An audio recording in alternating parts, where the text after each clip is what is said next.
Students, mission merit के अगले video में आपका स्वागत है, जिसमें आप 9th क्लास का हिंदी का 2022-23 का जो बोर्ड ने मॉडल पेपर जारी किया है, इसका सॉल्यूशन देख रहे हैं। तो चलिए स्टार्ट करते हैं इसके सॉल्यूशन को, जिसमें आपके पहले खंड में जो है आपको एमसीक्यू देखने को मिलेंगे। यहाँ पे दिया गया है निर्देश, आप देख सकते हैं कि आपको जो खंड अ में 20 अंक के बहुविकल्पीय प्रश्न यानी कि एमसीक्यू देखने को मिलेंगे आपके नए पैटर्न के अनुसार, और जो है खंड ब में आपको 50 अंक के प्रश्न मिलेंगे, यानी कि टोटल जो है आपका 70 अंक का प्रश्न पत्र आएगा, और 3.25 घंटे का आपको इसमें समय रहेगा। 15 मिनट आपको एग्जाम पेपर पढ़ने के लिए मिलेंगे। तो चलिए स्टार्ट करते हैं एमसीक्यू से। और मैं आपको बता दूं, आपके 3 विषय के मॉडल पेपर हमने 2023 का जो है सॉल्व कर दिया है, जिसमें से पहला सब्जेक्ट आप देख पा रहे हैं, जो कि देखिए आपके सामने आपका साइंस जो विषय है, इसको कंप्लीट मैंने कर दिया है। पूरा कंप्लीट सॉल्यूशन साइंस का आप देख सकते हैं, पूरा डिटेल में समझा है, एक एक चीज को एक्सप्लेन किया है कि कैसे कौन सी चीज को हम सॉल्व करते हैं, कैसे न्यूमेरिकल को सॉल्व करेंगे, कैसे हम डेरिवेशन को सॉल्व करेंगे, सब कुछ इसमें बहुत ही सिंपल तरीके से बताया है। अगर आपने साइंस का वीडियो देख लिया, तो आपसे कोई भी क्लास छूटी हो, या फिर आपने साइंस का लेक्चर अटेंड नहीं किया हो, या फिर आपने लेट पढ़ाई शुरू करी हो, सभी चीजों के सॉल्यूशंस को आप यहाँ पे प्राप्त कर सकते हैं साइंस विषय को देख करके। इसके बाद जो दूसरा विषय मैंने करवाया था, उसके बाद इंग्लिश 2023 का जो मॉडल पेपर बोर्ड ने जारी किया है, वो मैंने 2023 का इंग्लिश सब्जेक्ट कंप्लीट आपको सॉल्व करके दे दिया है। इसका भी कंप्लीट यानी संपूर्ण उत्तर, एक एक प्रश्न को समझाया गया है, तो आप आसानी से इसको भी बढ़िया तरीके से याद कर सकते हैं। और इसके बाद एक विषय और था आपका जो सोशल साइंस यानी कि सामाजिक विज्ञान, जो 9वीं क्लास का 2023 का प्रश्न पत्र जो बोर्ड ने जारी किया है, इसमें भी आपके 20 अंक के बहुविकल्पीय प्रश्न है, और 50 अंकों के जो है आपके ब पार्ट यानी कि बी पार्ट दिया गया है। इसमें भी मैंने सोशल साइंस के सारे अथवा वाले प्रश्न के साथ में सब कुछ करवा दिया है। अगर आपने अभी तक इन वीडियोस को नहीं देखा है, तो जरूर देखें और अपने दोस्तों के साथ में शेयर कर दें। चलिए हम स्टार्ट करते हैं अपने प्रश्न पत्र के सॉल्यूशन को।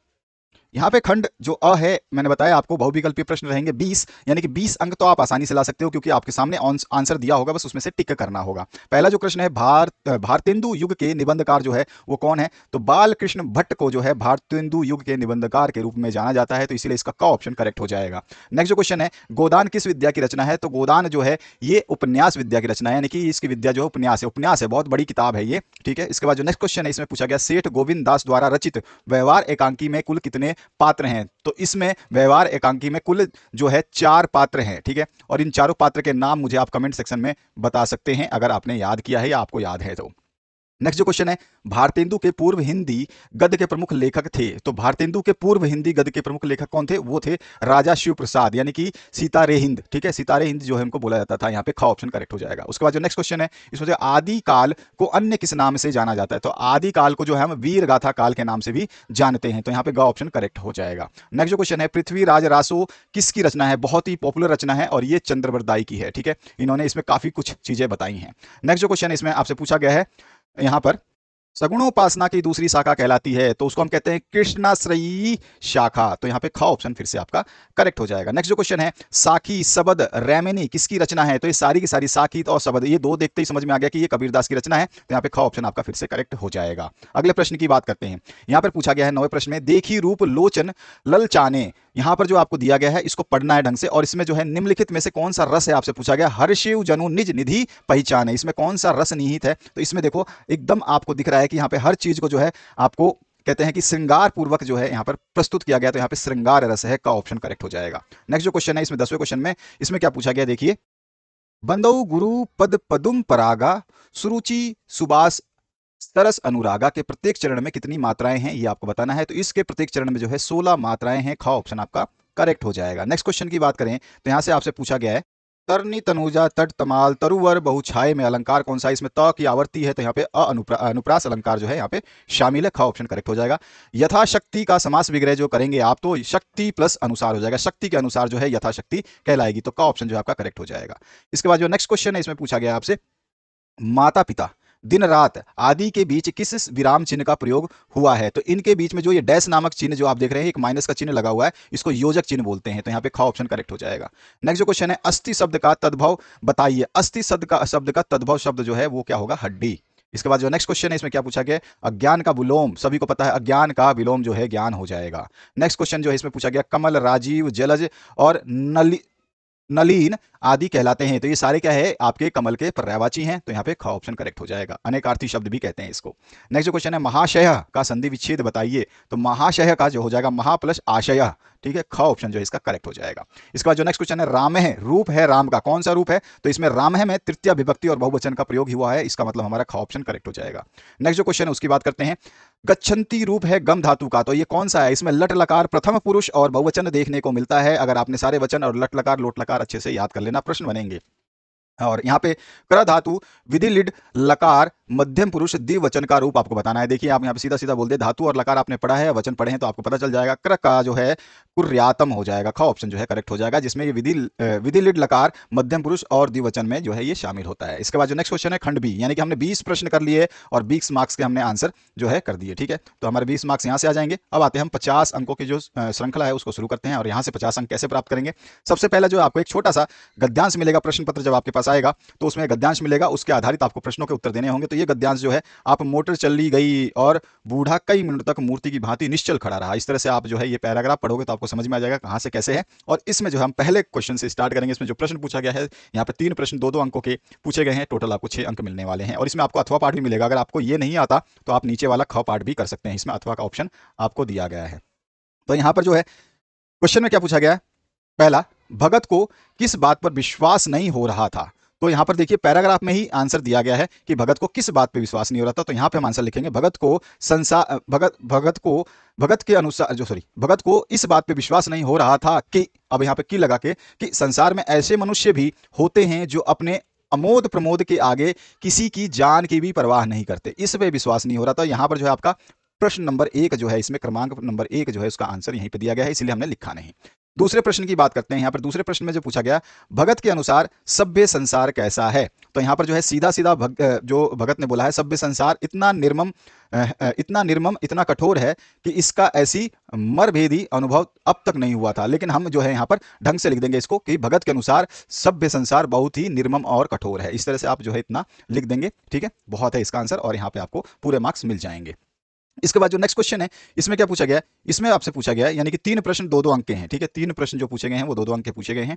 और यहाँ पर जो तीसरा प्रश्न पूछा गया, पुराने जमाने के जीवों का व्यवहार कैसा था? तो पुराने जमाने के जीवों का व्यवहार जो है, हम कह सकते हैं कि पुराने जमाने के जो जीव थे वो लगी हुई आग को बुझाने में और मुर्दे को जो है कंधा देने में तथा किसी के छप्पर को उठाने में और किसी के कलह को शांत करने में सदैव तैयार रहते थे। तो यहाँ पर जो है आपका थर्ड ऑप्शन, यानी कि तीसरा प्रश्न का उत्तर यहीं पे दिया गया है। अब इसको आप जो है इसमें जोड़ करके आराम से लिख सकते हैं। बस इतना ही है, आपको इसको सही सही तरीके से लिख देना। जैसे मैंने बताया कि पुराने जमाने के जीवों का व्यवहार ऐसा था, जो पुराने जीव यानी कि पुराने जमाने के जो जीव थे वो लगी आग को बुझाते थे, ठीक है, साथ ही साथ मुर्दों को कंधा देते थे और किसी के छप्पर को उठाने में सहायता करते थे और किसी के कलह को शांत करने में भी सदैव जो है सहमति दिखाते थे या सदैव तैयार रहते थे। बस इस तरह से आप लिख देंगे तो आपका आंसर कंप्लीट हो जाएगा। तो इस तरह से हमने यहाँ पे 6 अंक प्राप्त किए। अगले प्रश्न इसके अथवा पाठ की बात करें, या तो आप ये करते जो अभी आपने पहला प्रश्न किया, या फिर अगर आपको ये आता नहीं है या फिर इसमें कंफ्यूजन है तो आगे बढ़ के आप अथवा वाला पाठ भी जरूर देखें। आप अथवा वाला पाठ पहले एक बार जरूर पढ़ ले कि आपको कौन सा आसान लगता है। अगर नीचे वाला आसान लगता है तो नीचे वाला कीजिए,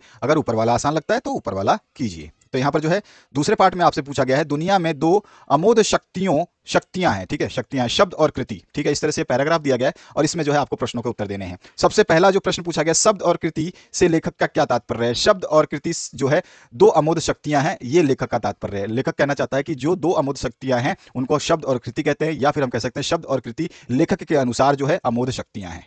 इसके बाद जो नेक्स्ट क्वेश्चन है, गांधी जी ने किसकी उपासना की? तो गांधी जी ने शब्द और कृति दोनों शक्तियों की उपासना की है, इसी पैराग्राफ में लिखा हुआ है। इसके बाद जो नेक्स्ट क्वेश्चन पूछा गया, इसमें क्या पूछा गया है, कस्तूरबा कैसी महिला थी? तो कस्तूरबा जो है यहाँ पे भी ये भी लिखा हुआ आंसर इसका। तो यहाँ पर जो आप सीधा सीधा कह सकते हैं कस्तूरबा एक दृढ़ संकल्प वाली महिला थी। बस इतना सा लिखोगे और 6 अंक यहाँ से प्राप्त हो जाएंगे। तो इस तरह से आपको प्रश्नों का उत्तर सही तरीके से लिखना है। नेक्स्ट जो क्वेश्चन है 22वां प्रश्न, तो इस 22वें प्रश्न पूछा गया है, निम्नलिखित पद्यांश पर आधारित प्रश्नों के उत्तर देने। अब यहाँ पे जो है आपको कविता पूछी गई थी, कहानी पूछी गई थी, कहानी के पार्ट है, ये भी कहानी का पार्ट है, ये भी कहानी का पार्ट है, लेकिन अब यहाँ पे कविता का पार्ट दिया है। तो कविता का पार्ट आपको क ऑप्शन भी देगा और इसका अथवा में भी देगा ख ऑप्शन। तो आपको दोनों में से जो अच्छा लगे वही करना है, एक ही करना है। तो यहाँ पर जो है हम बात करते हैं पहले पद्यांश को, और इस पद्यांश को देख करके हम यहाँ पे आंसर देने वाले हैं। तो पहला जो प्रश्न पूछा गया है, यहाँ पे पूछा गया, राति और सोनही और मोती शब्द के तत्सम रूप आपको लिखना है। राति मतलब रात्रि होता है, ठीक है, राति का लिख देंगे, और सोनही मतलब होता है स्वर्ण यानी सोना, ठीक है ना। तो स्वर्ण जो है इसका आंसर हो जाएगा। और मोती शब्द जो है, मोती को बोलते हैं मौत्रिक, ठीक है, और ये सारे के सारे शब्द इसमें आए हुए हैं, इसीलिए आपको सही तरीके से लिखना है। अगले क्वेश्चन की बात करते हैं।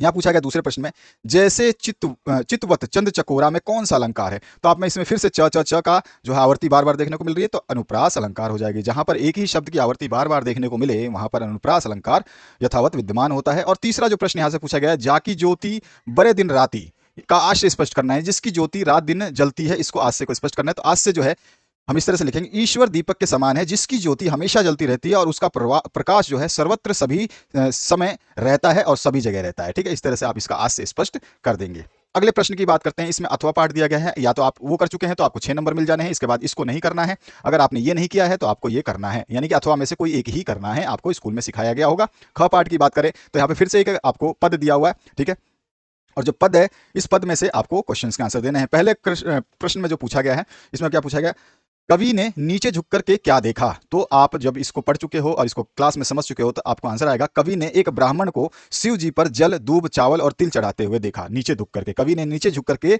जो है एक ब्राह्मण को शिव पर जल दूब और चावल चढ़ाते हुए देखा। उसके बाद दूसरा जो प्रश्न है, दान कविता में कवि द्वारा किए गए व्यंग को लिखिए। तो कवि ने कौन सा व्यंग किया है, तो कवि ने उन ढोंगी दानियों पर व्यंग किया है जिनके हृदय में दया लेश मात्र यानी कि बिल्कुल भी नहीं है, तथा जो धर्म के नाम पर केवल दान का ढोंग करते हैं, यानी कि धर्म के दिखावे के लिए कहते हैं कि हम दान कर रहे हैं, हालांकि उनके हृदय में जरा सा भी क्या नहीं है, थोड़ा सा भी जो है प्यार नहीं है, मोहब्बत नहीं है, दूसरों के प्रति सम्मान नहीं है। इसके बाद जो नेक्स्ट पार्ट है, इसमें तीसरा पूछा गया, शिव पर किसने क्या चढ़ाया। तो यहाँ पे हम आप पहली लाइन में समझ गया कि शिव जी पर जो है जल दूब और चावल और तिल चढ़ाए गए, तो ब्राह्मण ने जो है शिव जी पर जल दूब चावल और तिल आदि चढ़ाया। तो ये इसका आंसर हो गया। तो तीनों आंसर दे दिए, तो यहाँ से हमको 6 नंबर मिल जाने हैं, या तो हमको यहाँ से 6 नंबर मिलेंगे या तो हम यहाँ से 6 नंबर पहले प्रश्न से ले लेंगे। तो इस तरह से हमने अभी तक 20 और 6 26 और 6 32 नंबर के प्रश्न जो हैं यहाँ पे कर लिए। आगे बढ़ते हैं हम नेक्स्ट प्रश्न की तरफ, जो 23 नंबर पूछा गया है। 23 नंबर देखिए ध्यान से और इसको समझिए। इसमें है, निम्नलिखित संस्कृत पद्यांशों में से किसी एक का संदर्भ सहित हिंदू में अनुवाद। देखो ये आएगा इस तरह से हिंदी में अनुवाद करने का। ठीक है, तो आप अपने शब्दों में लिख सकते हैं उसको, और आपको जो है संदर्भ भी लिखना है और हिंदी में अनुवाद भी करना है। तो आपको टोटल मिला के 4 नंबर यहाँ से मिल जाएंगे। ठीक है, तो यहाँ पे पहला दिया गया है, या तो आप इसका कर दें या फिर अथवा पार्ट में आपको एक और ऑप्शन दिया गया है तो इसका कर दें। दोनों में से किसी एक का करना है। मैंने दोनों किए हैं तो आपको बता देता हूं। ये श्री कृष्ण है गोपाले वाला जो है उसकी बात कर रहे हैं, तो इसका संदर्भ सबसे पहले लिखेंगे, प्रस्तुत पंक्तियां हमारी पाठ्य पुस्तक के संस्कृत खंड के कृष्ण गोपाल नंदनम नामक पाठ से जो है उद्धत है या लिया गया है। तो ये हमारा हो गया संदर्भ। संदर्भ में हम बताते हैं कि ये किस पाठ से लिया गया है, हमारी कौन से पाठ्य पुस्तक से लिया गया है। अगर इसके कवियों का नाम पता है या कुछ भी आपको आइडिया है तो वो भी लिख सकते हैं। ऐसा जरूरी नहीं है कि आप जो है सभी का लिखें, लेकिन जहां तक आपको पॉसिबल है लिख दें। उसके बाद जो है अनुवाद करना है, तो ये संस्कृत में जो लिखी गई है ये पूरी पंक्तियां क्या कहती हैं, बस वही हमें समझाना है।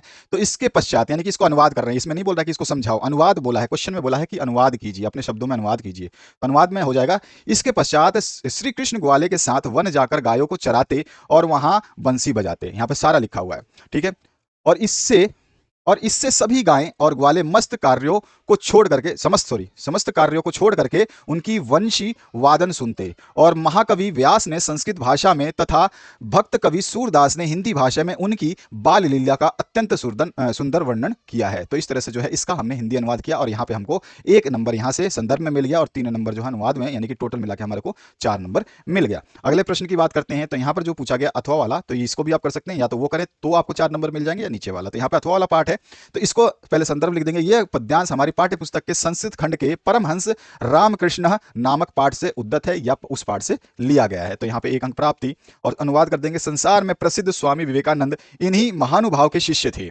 उन्होंने केवल भारतवर्ष में ही नहीं अपितु पश्चिमी देशों में भी व्यापक मानव धर्म का डंका बजाया।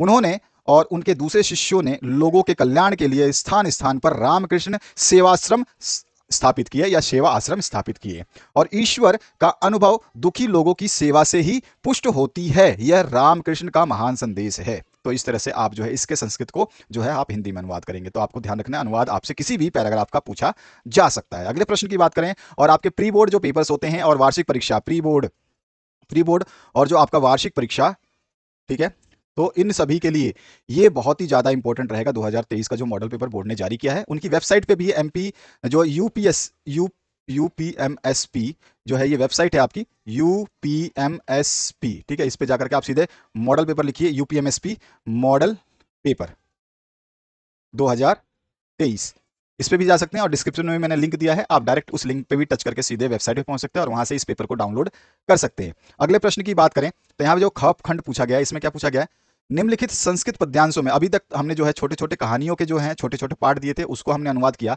अब यहाँ पर जो है इसने क्या कविताएं देगा, ये कविताएं देगा 2-2 लाइन की, 3-3 लाइनों की, इसको हिंदी में अनुवाद कर देना है, संदर्भ भी लिख देना है। सबसे पहले यहाँ पर बुद्धिमान नीतिमान वाग्मी ये वाला जो है मैं आपका छोटा सा जो पद दिया है, कविता दिया है, इसके ऊपर जो है आपको संदर्भ बताना है पहले और फिर अनुवाद कर देना है।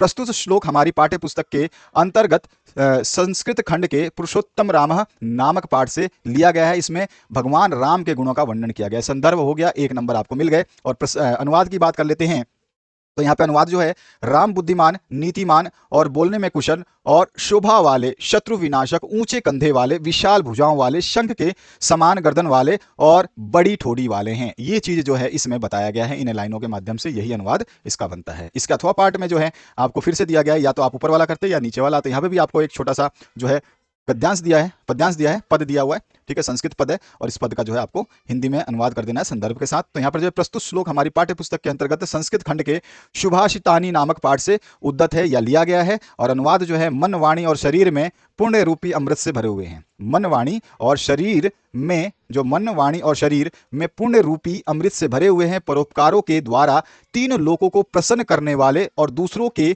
परमाणु जैसे बहुत छोटे गुणों को भी पर्वत के समान बड़ा देखकर और अपने हृदय में सदा प्रसन्न रहने वाले सज्जन इस इंसान में कितने हैं, अर्थात विरले हैं, यानी कि ना के बराबर है। ठीक है, तो इस तरह से जो है इसको हम लिख देंगे, इसका हिंदी अनुवाद। अगले प्रश्न की बात करते हैं। दीपदान एकांकी या फिर लक्ष्मी का स्वागत एकांकी के कथा संगठन पर अपने विचार जो है प्रकट करने। दोनों में से किसी एक पे करना है, क्योंकि यहाँ पे अथवा पाठ आपको दे दिया है। ये चीज आपको ध्यान रखनी है, अथवा पाठ देता है। पहले प्रश्न में ही आपको अथवा पाठ है और इसी प्रश्न के दूसरे इसमें भी अथवा पाठ है, यानी कि आपको 3 चीजें दी है। या तो आप दीपदान एकांकी का जो है कथा संगठन पे विचार लिखिए, या फिर आप लक्ष्मी का स्वागत कथा संगठन पे विचार लिखिए, या फिर लक्ष्मी के स्वागत एकांकी के मुख्य पात्र का चरित्र चित्रण करिए। यानी कि 3 बार आपको अथवा देखने को मिल गया। अगर एक कर देते हैं तो 5 अंक मिल जाएंगे। पहले हम दीपदान एकांकी के कथा संगठन की बात करते हैं।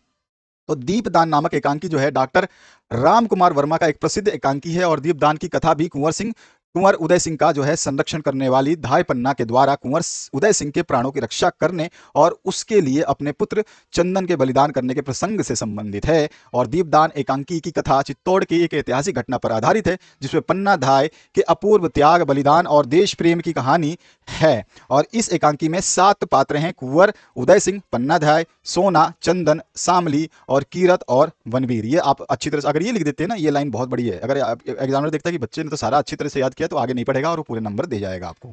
इसमें आगे बता दिया गया है, महाराणा सांगा की मृत्यु के बाद उनका पुत्र जो है कुंवर उदय सिंह राज सिंहासन का उत्तराधिकारी था, परंतु उनकी आयु जो है 14 वर्ष होने के कारण महाराणा सांगा के भाई पृथ्वीराज के दासी पुत्र बनवीर को राज्य की देखभाल के लिए जो है नियुक्त किया गया था। और धीरे धीरे वह पूरे राज्य को हड़पने की योजना बनाने लगा। और यह तभी हो सकता था जब वह अपने रास्ते के सबसे बड़े कंकड़ कुंवर उदय सिंह को मार्ग से हटा दे। और दूसरी ओर जो है स्वामी भक्तिन पन्ना ध्याय थी, जो कुंवर उदय सिंह की ध्याय माँ, यानी कि उसकी देखभाल दाई माँ जिसको बोलते हैं, होने के कारण उसका बाल विवाह नहीं होने देती थी। अतः बनवीर ने कुंवर उदय सिंह को अपने रास्ते से हटाने के लिए रात के समय महल में दीपदान का आयोजन किया। और इस दीपदान की आड़ में उसका उद्देश्य कुंवर सिंह की हत्या करना था। तो इस तरह से जो है आप ये प्रसंग जो है, इसका मतलब कहानी का जो पूरा का पूरा कथा संगठन क्या है वो आप बता सकते हैं इतने शब्दों में। और इसको लिखेंगे तो आपको 5 मार्क्स मिल जाएंगे यहाँ से। इसके अथवा पाठ में पूछा गया, लक्ष्मी का स्वागत जो है इसका कथा संगठन क्या हो सकता है। तो लक्ष्मी का स्वागत एकांकी उपेंद्र नाथ अश्क द्वारा लिखी सामाजिक मान्यताओं पर गहरी चोट करने वाला एक मर्मस्पर्शी एकांकी है। और एकांकी की पृष्ठभूमि पारिवारिक होने के बावजूद यह संवेदनाहीन सामाजिक मान्यताओं पर गहरी चोट करता है। कहानी का मुख्य पात्र रोशन एक मध्यम वर्गीय व्यक्ति है। प्रस्तुत एकांकी का शीर्षक लक्ष्मी का स्वागत सर्वथा सटीक एवं सार्थक है। एकांकी की सारी घटनाएं इसी शीर्षक पर केंद्रित हैं। उधर रोशन की पत्नी की असामयिक मृत्यु, अचानक मृत्यु हो जाती है और उसका बेटा अरुण जो है डिप्थीरिया नामक रोग से पीड़ित मृत्युशैया पर पड़ा जीवन की अंतिम सांसें ले रहा है। उसके चलाचली का समय जो है निकट आ गया, यानी कि उसके मृत्यु का समय जो है ऐसा लग रहा है कि निकट आ गया। तो इधर उसके माता पिता ने उसकी दूसरी शादी करने की मन में ठान रखी है, उसके पिता की। ठीक है, पिता का यह कथन घर आई लक्ष्मी का निरादर नहीं कर सकता जो है इसमें बोला गया है। पिता का कथन है कि घर आई लक्ष्मी का निरादर नहीं कर सकता। इसके बाद में कितना हास्यपद तथा उपहासजनक प्रतीत होता है। इस प्रकार एकांकी अश्क जी ने, मतलब एकांकीकार अश्क जी ने जो है व्यक्ति के मन में अवस्थित धन की लोपलुप्तता को उक्त शीर्षक के माध्यम से बड़ी सूक्ष्मता के साथ में दिखाया है। अतः लक्ष्मी का स्वागत शीर्षक 100% उचित एवं उद्देश्यपूर्ण है। तो इस तरह से जो है आप इसका जो कथा का संक्षिप्तीकरण जो है लिख सकते हैं। अब अगला जो इसके अथवा पाठ में एक क्वेश्चन पूछा गया है, लक्ष्मी का स्वागत एकांकी के प्रमुख पात्र की हमने अभी भी बात करी। यहाँ पर उसी को हम बात करेंगे कि अथवा पाठ वाला कर सकते हैं तो ये भी कर सकते हैं आप। लक्ष्मी का स्वागत एकांकी उपेंद्र नाथ अश्क जी का एक मुख्य एकांकी है। प्रस्तुत एकांकी में अपने मध्यम वर्ग परिवार की धन से संबंधित दुर्बलताओं से परिचित करवाते हैं। और लक्ष्मी का स्वागत एकांकी के मुख्य पात्र जो है रौनक का चरित्र चित्रण जो है निम्नलिखित है। रोशन प्रस्तुत एकांकी लक्ष्मी का स्वागत का एक प्रमुख और सशक्त पात्र है। वह पढ़ा लिखा, समझदार तथा सिद्धांतवादी युवक है। लोभ और स्वार्थ से वह कोसों दूर है। पत्नी की असामयिक मृत्यु से दुखी रोशन अपने बेटे अरुण की मरणासन स्थिति से काफी निराश तथा हताश दिखाई देता है। और उसका जो है भगवान पर से भी विश्वास सा उठ गया है। वह अपने बेटे की नाजुक अवस्था को देख करके भगवान तक को जो है कैलस और क्रूर जो है कह देता है, यानी कि उसको बोल देता है इसको भगवान को। और इधर उसका बेटा जो है जीवन तथा मृत्यु के संघर्ष कर रहा होता है। और तो उधर जो है उसकी माता और पिता जो है जो आपके मेन जो पात्र हैं रोशन, उसके माता पिता जो है उसकी दूसरी शादी के लिए जो है शगुन लेने को तत्पर और आतुर दिखाई देते हैं। अपने माता पिता के इस व्यवहार से अत्यंत आहत हो उठता है और उन्हें काफी जो है धिक्कारता है। इस प्रकार उसके त्याग, धैर्य और सच चरित्र गुणों के पाठ पाठकगण जो है प्रभावित हुए बिना नहीं रह पाएंगे, ये इसमें दर्शाया गया है। तो इस तरह से जो है आप रोशन को यहाँ पर जो है चरित्र चित्रण को इतने लाइनों में दिखा देते हैं तो ये बहुत ही बड़ा है और इतना जो है बहुत ही, और 5 अंक आपको दे जाएगा। अगले प्रश्न की बात करें तो निम्नलिखित लेखकों में से किसी एक का जीवन परिचय देते हुए उनकी 2 रचनाओं के नाम लिखने हैं। तो प्रेमचंद के बारे में बताना है या फिर आप किसी, क्योंकि इसमें बोला है किसी एक का, ठीक है, किसी एक का, तो आप या तो उसका जीवन परिचय प्रेमचंद का लिख दो या महादेवी वर्मा का लिख दो या फिर आप जो है रविंद्रनाथ टैगोर का लिख दो, ठीक है। तो यहाँ पर मैंने पहले मुंशी प्रेमचंद जी के बारे में जो है उनका जीवन परिचय लिखते हुए जो है उनके जो भी कृतियां हैं उनको सबको मैंने इसमें दे दिया है। तो ठीक है, तो आप इस तरह से लिख दोगे तो इसमें आपको 4 अंक जो है यहाँ से प्राप्त हो जाएंगे। यदि आप मुंशी प्रेमचंद को नहीं याद करते हैं तो आपको दिक्कत हो जाएगी, क्योंकि कुछ भी पूछा जा सकता है इनमें से। ये दोनों हटा देगा, मान लो बोलेगा कि इसकी जगह कुछ और दे दिया, आपको मुंशी प्रेमचंद आपने याद ही नहीं करा तो ये भी दे देगा। तो इसलिए आपको सभी याद करने हैं, कोई ऐसा छोड़ना नहीं है। इसको भी याद करो, इसको भी याद करो, इसको भी याद करो। और ये तो आपके कवि हैं, अभी लेखक है, और लेखकों का तो याद करना ही है, कवि का भी आएगा। लेखक क्या आप याद कर रहे हैं, अभी कवि का भी हम देखेंगे। पहले महादेवी वर्मा का जीवन परिचय दे देंगे, उसमें भी मैंने आपको बताया उनकी प्रमुख रचनाएं जो है उनको देख सकते हैं। इनको आराम से पढ़ लीजिएगा, आराम से याद कर लीजिएगा, बहुत ही सिंपल लैंग्वेज में यहाँ पे लिखा गया है। इसके बाद रविंद्रनाथ टैगोर का जीवन परिचय देते हुए जो है आप उनकी रचनाओं को दे देंगे। तो यहाँ पर भी हमने रविंद्रनाथ के बारे में जीवन परिचय दिया है, ठीक है। उसके बाद जो है उनकी कुछ रचनाएं जो है हमने दे दी है यहाँ पर। तो इस तरह से रविंद्रनाथ टैगोर का हो गया। अब इसके बाद में जो है आपको कवियों का, अभी लेखकों का आया था, अब कवियों का जीवन परिचय देते हुए किसी एक का उनकी 2 रचनाओं के नाम लिखने हैं। तो आपको 2 रचनाएं कोई भी बता देनी है। जयशंकर प्रसाद हैं, कबीर दास हैं और हरिवंश राय बच्चन। इन तीनों में से किसी एक का आपको लिखना है। क्वेश्चन पेपर में जो भी आएगा उसमें से कोई एक ही लिखना होगा। सबसे पहले जयशंकर प्रसाद का जीवन परिचय देते हुए आप जो है उनके किसी भी जो रचना है उसको दे देंगे। तो यहाँ पर आप जीवन परिचय छोटा या बड़ा कर सकते हैं, आप अपनी मर्जी से। मैंने थोड़ा विस्तृत रूप से लिखा है ताकि बच्चे जो है 1-2 लाइन 4 लाइन भूल जाएं तो कोई फर्क ना पड़े। और उनकी रचनाओं में से किसी भी 2 रचनाओं को आप याद रखेंगे। इसके बाद जिस तरह से आपका नेक्स्ट पूछा गया है कबीर दास का जीवन परिचय, तो उसको भी हमने दिया है। ये भी आपके कवि हैं और इनकी प्रमुख रचनाएं तो विश्वविख्यात और विश्व प्रसिद्ध है, इनका नाम तो हर कोई जानता है। और इसके बाद में हरिवंश राय बच्चन, तो इनका भी जीवन परिचय जो है काफ़ी लोग जानते हैं इनको, उसको आप आराम से लिख सकते हैं। बहुत ही सिंपल लैंग्वेज में मैंने यहाँ पे दिया है। जो आपको लाइन या जो चीज़ आपको याद नहीं होती उसको आप निकाल दें या भूल जाएं, उसको याद ना करें, क्योंकि एक कठिन शब्द को याद करने के लिए आप 4 लाइनें भूल जाएंगे। तो उस कठिन शब्द की जगह आप जो भी शब्द आपको प्रयोग करना है उससे मिलता जुलता आप प्रयोग कर सकते हैं। और उनकी प्रमुख रचनाओं के नाम हमने यहाँ पे दिए, इसमें से कोई भी 2 नाम आपको याद रखने हैं। और इस तरह से आप लिखते हुए जाएंगे तो कोई भी एक लिखेंगे तो आपको 5 अंक जो है टोटल जो है प्राप्त हो जाएंगे। और जो है 2 रचनाएं आपको कोई भी इनमें से लिख देनी है। इसके बाद जो है अपनी पाठ्य पुस्तक से कंठस्थ किया हुआ कोई एक श्लोक पूछेगा जो इस प्रश्न पत्र में ना आया हो। तो हमने यहाँ पे 3-4 श्लोक दिए हैं। अगर आपको अच्छा लगे तो इन श्लोकों को आप याद कर सकते हैं, अन्यथा आप अपनी पाठ्य पुस्तक से जो भी याद करना चाहें वो याद कर सकते हैं। तो इन श्लोकों में से आप कोई भी एक श्लोक लिख सकते हैं। अगर ये 4 श्लोक याद करते हैं तो इसमें चारों में से कोई भी एक भी जो आप लिख सकते हैं, क्योंकि ये चारों में से कोई ना कोई एक नहीं आएगा। इसका जो नेक्स्ट पार्ट है उसकी बात करते हैं। यहाँ पर जो 27वां प्रश्न है, निम्नलिखित प्रश्नों में से किन्हीं 2 प्रश्नों के उत्तर संस्कृत में देने हैं। तो यहाँ पर जो है क्रोधेन केन जयते, तो क्रोध जो है क्रोध केन जयते, यहाँ पर प्रश्न पूछा गया तो क्रोध अक्रोधेन जयते ये हो जाएगा, जयत। उसके बाद में नेक्स्ट जो क्वेश्चन है विनय कस्मात उद्भवती, तो यहाँ पे विनय सदाचार उद्भवती। उसके बाद में राम कस्मिन वंशे उत्पन्न आसीत, तो राम जो है इक्ष्वाकुवंशे उत्पन्न आसीत। इसके बाद जो नेक्स्ट क्वेश्चन है स्वामी विवेकानंद कस्य शिष्य आसीत, तो स्वामी विवेकानंद जो है श्री रामकृष्ण परमहंस शिष्य आसीत। ठीक है, ये वाला आगे लाइन लिख देना। इसके बाद जो नेक्स्ट जो क्वेश्चन है उसकी बात कर लेते हैं। तो यहाँ पर जो दिया गया है निम्नलिखित मुहावरे एवं लोकोक्तियों में से किसी एक का अर्थ बताते हुए वाक्य प्रयोग करना है। तो यहाँ पे आपको 4 दिया है, इसमें से कोई एक ही करना है। ध्यान रखना है प्रश्नों को बहुत तरीके से पढ़ना ताकि आपका समय बचे। एक का ही अर्थ आपको बताते हुए वाक्य प्रयोग कर देना है, तो ये चीज़ आपको ध्यान रखनी है। तो यहाँ पे देखिए, एक का अर्थ बताओगे तो 1 नंबर और वाक्य प्रयोग करोगे तो 1 नंबर, यानी कि 2 अंक जो है आपको यहाँ से मिल जाएंगे। ऊँट के मुंह में जीरा, ईद का चांद होना और अक्ल बड़ी या भैंस और अंधे की लकड़ी होना, इन तीनों को मैंने बता दिया है और आपने कई बार सुना है, क्लास में तो हजारों बार आपने डायलॉग भी मारे होंगे। ऊँट के मुंह में जीरा यानी कि खुराक से बहुत ही कम या जरूरत से बहुत ही कम वस्तु मिलना। ठीक है, इसका वाक्य में प्रयोग अपनी मर्जी से कर दीजिए, मैंने अपनी मर्जी से किया है, तो वाक्य प्रयोग आप अपनी मर्जी से कर सकते हैं और चाहे तो ये भी लिख सकते हैं। रटना होता है, रटना नहीं चाहिए, आप जो है केवल याद करें और उसकी जगह लाइनें कुछ भी चेंज कर सकते हैं। ईद का चांद होना, बहुत दिनों बाद दिखाई देना, बड़ी मुश्किल से नजर आना, वाक्य प्रयोग आप अपनी मर्जी से कर सकते हैं। अकल बड़ी या भैंस यानी बुद्धि जो है शरीर शारीरिक शक्ति से श्रेष्ठ होती है, इसमें यह बताएगा और इसको जो है आप वाक्य प्रयोग कर सकते हैं। और अंधे की लकड़ी जो है उसके बारे में एकमात्र सहारा या केवल एक ही सहारा, और वाक्य में प्रयोग जो है आप कर सकते हैं। ठीक है, इस तरह से, या फिर आपको कोई भी आपको लगता है तो उस वाक्य का प्रयोग कर सकते हैं, जरूरी नहीं है कि इन वाक्यों का प्रयोग आप करें।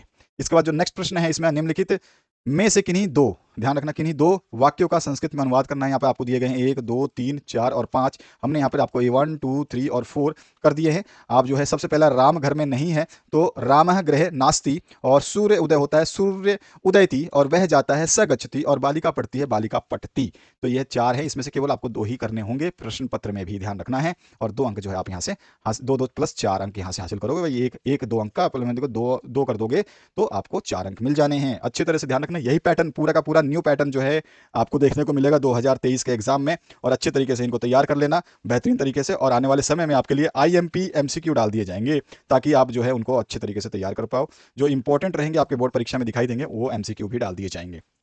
इसके बाद जो नेक्स्ट क्वेश्चन है, शुल्क मुक्ति हेतु प्रधानाचार्य को एक पत्र लिखना है, अथवा में आपको बताया गया है कि अपने प्रधानाचार्य को संबोधित करते हुए प्रार्थना पत्र लिखिए जिसमें अस्वस्थ होने के कारण 1 दिन का आकस्मिक अवकाश मांगा गया हो। इससे 5 अंक आपको मिलेंगे, तो 5 अंक आसानी से आप प्राप्त कर सकते हैं, कोई इशू नहीं है, और बढ़िया तरीके से आपको इस तरह से लिख देना है।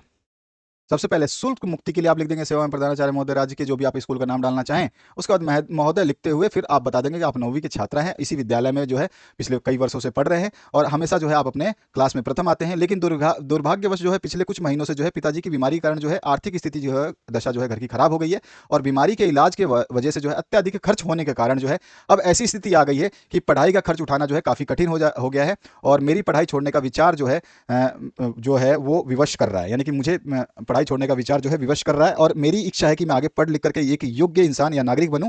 अतः आप मेरी शुल्क माफ करने की कृपा करेंगे तो मेरा परिवार और आर्थिक बोझ जो है, मेरे परिवार से आर्थिक बोझ कम हो जाएगा और मेरी पढ़ाई के लिए मार्ग जो है प्रशस्त हो जाएगा, और अतः मेरी शुल्क माफी कर मेरी सहायता करने की कृपा करें, मैं आपका सदैव कृतज्ञ रहूंगा। बस इस तरह से लिखते हुए आज्ञाकारी लिख करके आप खत्म कर देंगे अपने इसको एप्लीकेशन को। इसका अथवा पार्ट में है जो आपको दिया गया है, अस्वस्थ होने के कारण अचानक आपको जो है आकस्मिक अवकाश लेनी है, तो अथवा वाला पार्ट भी कर सकते हैं, चाहे तो वो ये वाला लिखते तो भी आपको पूरे 5 नंबर मिल जाते।